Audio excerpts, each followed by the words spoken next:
மட்டும் ஆன்லைன் கட்டிங்க போ. எதுக்கு ஆன்லைன்ல கட்டுறது? யூனிஃபார்ம் இம்ப்ராப்பர் என்ன இம்ப்ராப்பர்? நீங்க யூனிஃபார்ம் போட்டுக்கலாம் போல.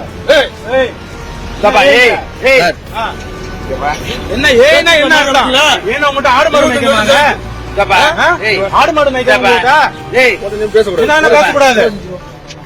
இல்ல என்ன அவர் என்ன கேட்டார் நீங்க சொல்லுங்க. உங்களுக்கு கேட்ட மாட்டா அவர் என்ன கேட்டார் சொல்லுங்க.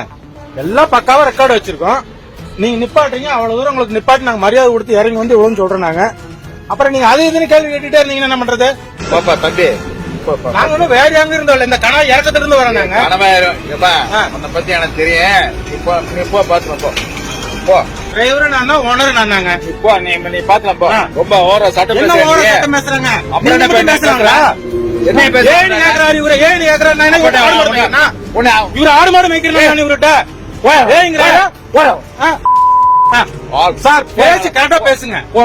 பேச்சு கரெக்டா பேசுங்க. யாரா இருந்தாலும் சரி. போ போ என்ன போங்க போ போ. எப்பா எடுத்துக்கோங்க.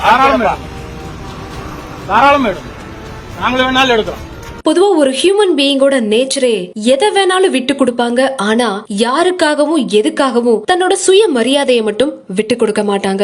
அந்த செல்ஃப் ரெஸ்பெக்டுக்கு படிச்சவன் படிக்காதவன் ஏழை பணக்கார அப்படின்னு எந்த ரெஸ்ட்ரிக்ஷனும் கிடையாது. நீ என்ன மதிக்கிறியா, நான் உன்னை மதிக்கிறேன், தட்ஸ் இட். அப்படியான ஒரு சம்பவம் திண்டுக்கல் மாவட்டத்துல நடந்திருக்கு. அப்படி என்ன நடந்துச்சு இதை இந்த பதிவுல பார்க்கலாம். திண்டுக்கல் மாவட்டம் கூம்பூர் சோதனை சாவடியில பணியில இருந்த ஒரு உதவி ஆய்வாளர் என்ன பண்ணிருக்காருன்னா, தியானத்திலேயே சிறந்ததான மத்தியானம் அப்படின்ற மாதிரி மத்தியான வேலையில நல்ல சாப்பிட்ட மயக்கத்தோட தன்னோட பிளேஸ்ல இருந்திருக்காரு.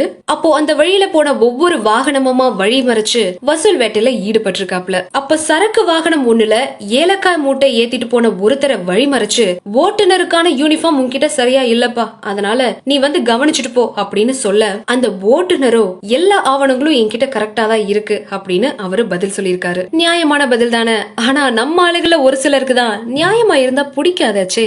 இதனால கடுப்பான அந்த காவல் அதிகாரி என்ன பண்ணிருக்காருன்னா, அவமரியாதையோட ஒரு வார்த்தையால ஏய் அப்படின்னு மரியாதை இல்லாம கூப்பிட்டிருக்காரு.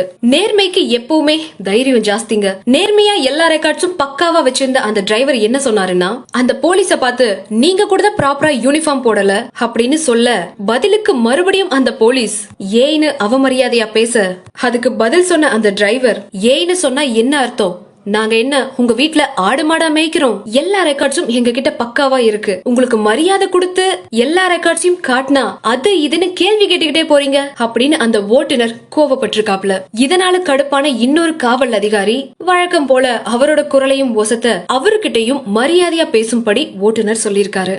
ரொம்ப ஓவரா சட்டம் பேசுற, போயா போடா அப்படின்னு மட்டும் இல்லாம ஆபாசமான சில வார்த்தைகளாலும் அந்த காவல் அதிகாரி ஓட்டுநரை பார்த்து பேசியிருக்காரு. இது எல்லாத்தையும் ஓட்டுநர் கூட வந்த ஒருத்தர் ரெக்கார்ட் பண்ண, எங்க நம்ம மாட்டிக்குவோமோ அப்படின்னு பயந்துட்டு அந்த காவல் அதிகாரிகளும் அதை ரெக்கார்ட் பண்ண ஆரம்பிச்சுட்டாங்க. அந்த ஓட்டுநரும் தாராளமா வீடியோ எடுத்துக்கோங்க அப்படின்ற மாதிரி ரொம்ப தைரியமா நிக்கிறாரு. இந்த மாதிரி ஒரு சில காவல் அதிகாரிகள் பண்ற தப்பால எல்லா காவல் அதிகாரிகளுக்கும் கெட்ட பேரு அப்படின்றதுல எந்த ஒரு சந்தேகமும் கிடையாது. இவரோட தைரியத்தை பத்தி நீங்க என்ன நினைக்கிறீங்க அப்படின்றத கலையான ஏன் கூட கமெண்ட்ல ஷேர் பண்ணுங்க.